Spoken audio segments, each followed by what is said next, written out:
very tall son named Barron. Has anyone ever heard of him?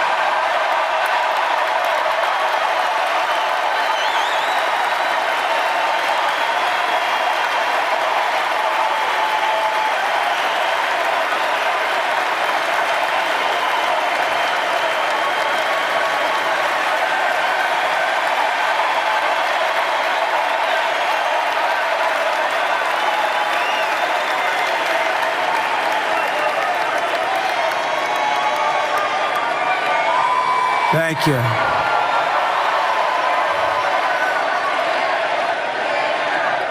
He knew the youth vote. You know, we won the youth vote by 36 points.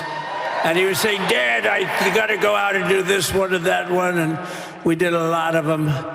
And he respects them all. He understood them very well. And he said, Dad, you got to go out, do Joe Rogan, do all these guys. And we did.